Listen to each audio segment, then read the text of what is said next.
Today we're going to see this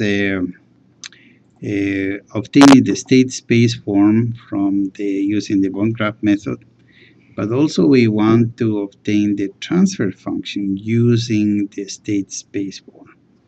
So I have a simple circuit that you see on the screen, and now we are going to see it first with one loop, and then we will do it with two. So here, the first thing we have to do is one. You could say I use a one junction for each current. So let's just follow that step, and we will do it over here. Let's just see if maybe I'll just use a visible color that. Okay. So we're gonna put the one junction here for the current I. So that's step number one. Let's just do a step number two. This two. I'm going to say attach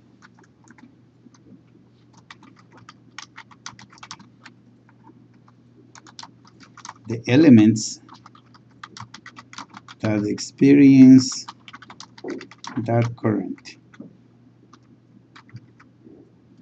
Okay. So the first thing we have to do in our case is okay, let's change colors now. So here we go. We're gonna say this is the voltage source, which is an AC like this with value V in there. And over here we attach the C element, which is over here. And then we attach the R element, which is over here. And basically we have done now, say, this one, this one, this one. Now we need to do that one, and we attach like that.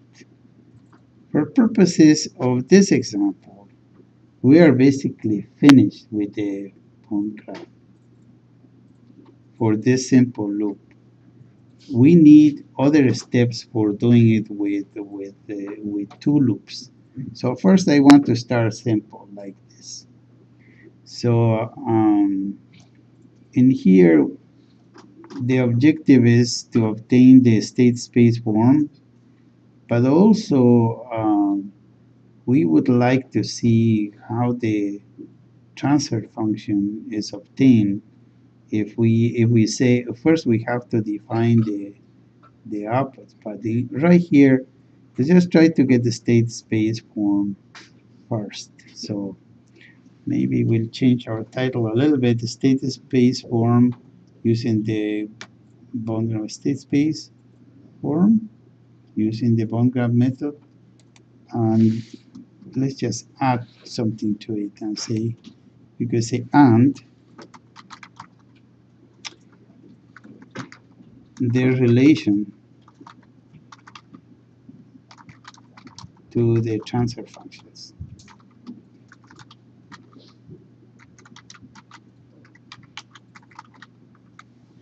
Alright, so in here to do the transfer function I need to define an output. So why don't we just write it down in here? We say, I'm gonna put it here. What are the outputs? I'm just gonna define two of them. I'm gonna say voltage across C1,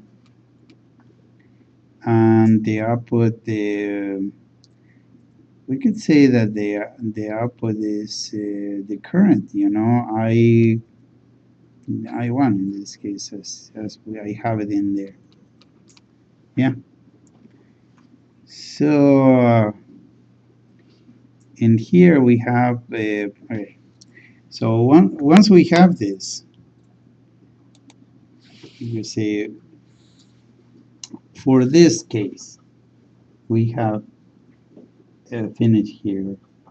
If there are no, if there's no other loop in here, you will say enter the bone graft model in CAMG.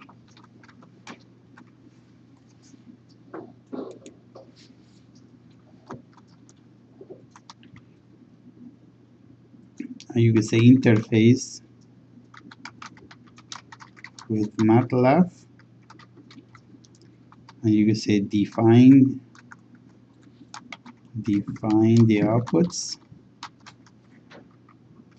and then obtain the transfer function. State space form and the transfer functions. So we need to specify two outputs here. Okay, so in order to do this, we have to go and enter this into the CAMG software. So when we go ahead and undo that, we're going to go here, programs, and then we're going to say, where are we?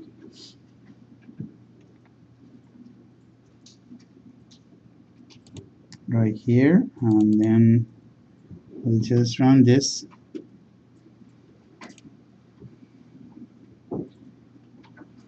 Okay, we're going to say, okay, new file. Okay, so once we have this, we have to specify the bone graft model that we have. I think it might not be a bad idea just to have both of these windows side by side. I'm just gonna maybe have it on the side, this one, and then I want the other one on the other side here, so that you can actually see the bone graft model right there. So let's just put it there. Okay, so what I'm doing is I'm transferring what I have on paper to the computer, and you say, okay, I'm just going to put this one junction on this side, which is going to be this one right here, and then you say source of effort in here, and then you join them. They just put the C element over here, and then you join them. Then you put the R element on the right, and then you join them. And then we have the I element over here, and you do this. This completes entering the bone graft model into the computer, and then we go and do the interface to MATLAB here. All right. And once we do the interface to MATLAB in here, I think it's a good idea to keep the bone graft model around, just so that we can relate to it. In here we have the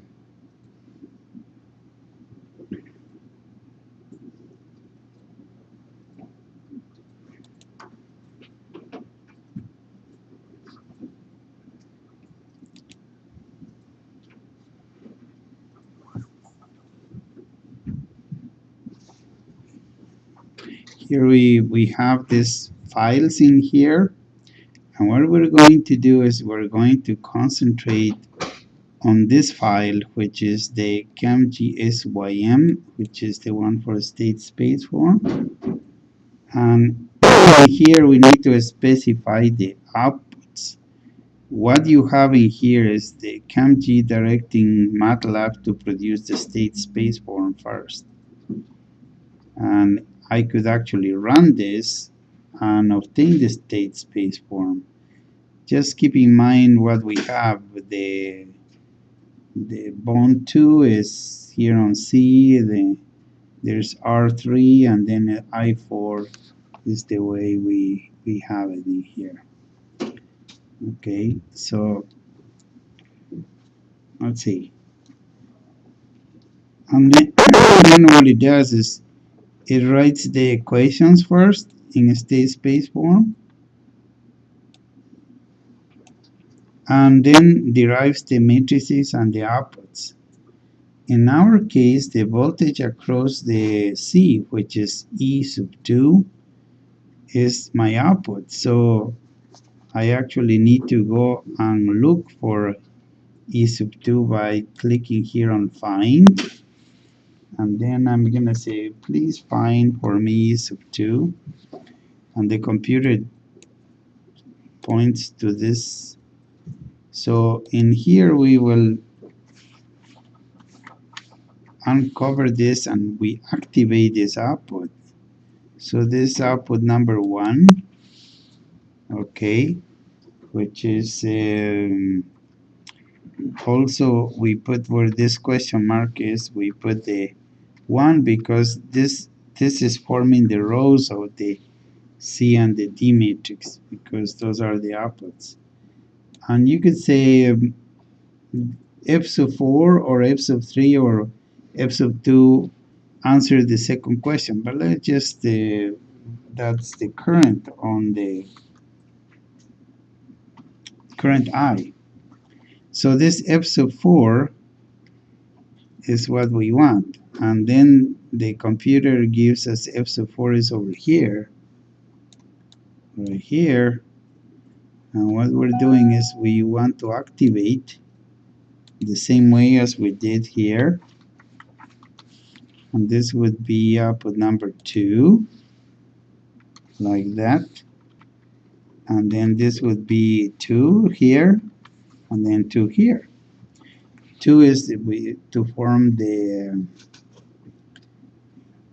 this. So what we want is okay. See, I just want you to have an idea what this MATLAB M file that was produced by CAMG would do. See, here is the production of the matrices, and it actually calculates the rank of the matrix and then produces the transfer function. So if you there's one thing in here that the new version doesn't like this statement, so we're gonna take it out. But do you see here what happens? Right there. This is the equation that we have written over there for the matrices. Let's see, maybe you might be able to do something better to make it a little bigger so that you can actually see. Let me just try to do a bold, and number 18 usually works really well. You'll see my pointing here. Where are we? Right here. See right there? It's highlighted.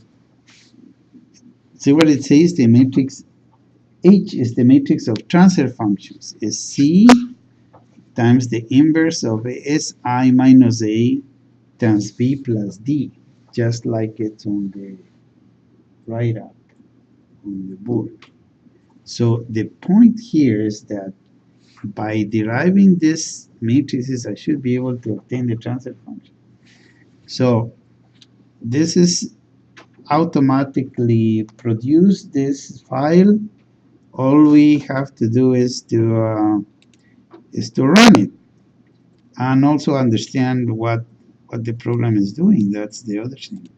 So in here, we're going to go out here, say run. What you see is the computer is going to say, first you have one input, u vector is one input. Then you have that the state variables are this Q2 and PSO4. Q2 would be the charge and PSO2 would be flux linkage, which is the equivalent of momentum, right, in electrical systems. You have output 1 is E2 and output 2 is F sub 4.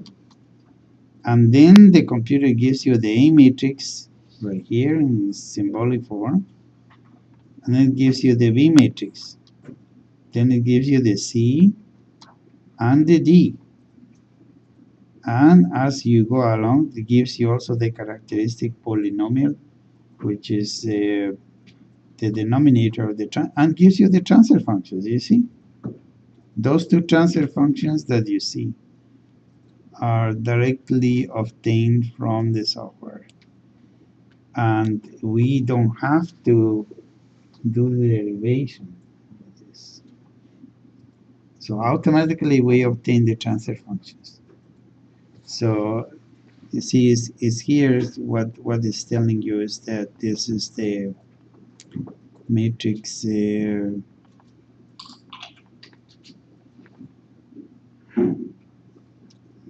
first one, the first output, he told you that the transfer function was for Q sub, no, here, for E sub 2 and for S sub 4. So the transfer function of E sub 2 is this one. And the transfer function for the current is this other one. That's how we obtain the transfer. Now, we didn't have to enter even any numbers. And I think this is important to point out that you don't have to enter any numbers into this program at this point to obtain the entire transfer function in symbolic form. And in here you can see what each of the coefficients is made of physical parameter values. Those become important in the control systems because it is the behavior of the characteristic equation or of those numbers that determines how the system responds, which is something we'll see a little later. But my point here is that I was able to obtain the transfer function given the bone graft model through the state space form, and now this. Now we could obtain the transfer function in numerical form if you want. And in order to do that, all we have to do is give values to the physical parameters right here. You activate these two lines. And in here we can give it the number that we were using. I think it was 1/40 for C. And we used this a 2, I think. And I believe this was a 1. Okay? If you do this and you run the program again in here,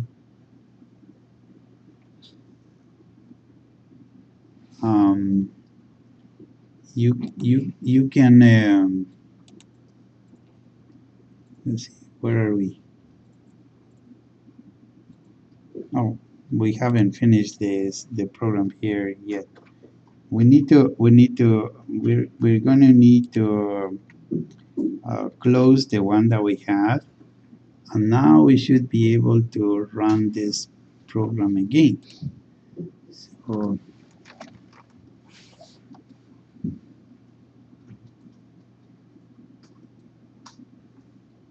okay, so we have this in the and here we put the numbers, but we need to save this.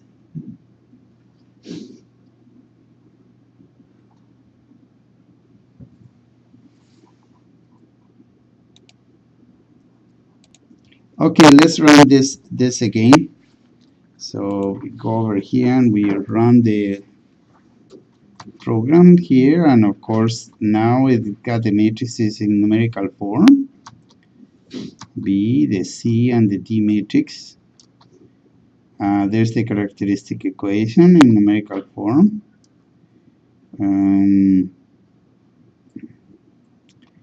And we have the transfer function in here.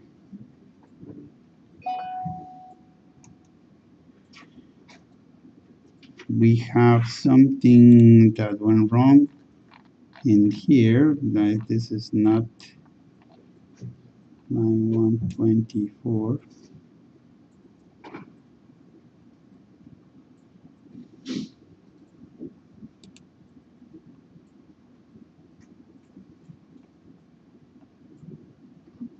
I don't think we needed to specify anything else, but let's just say we got the matrices here.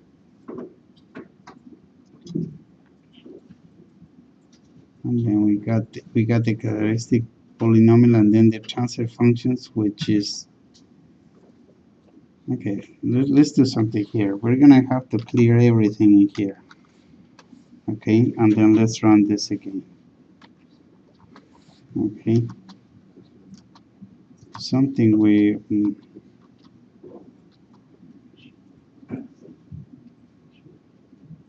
unless our new version is giving us some problem, but we should be able to obtain the transfer function right there. Okay, so we are going to run it again, and then we click on the button here. We'll get the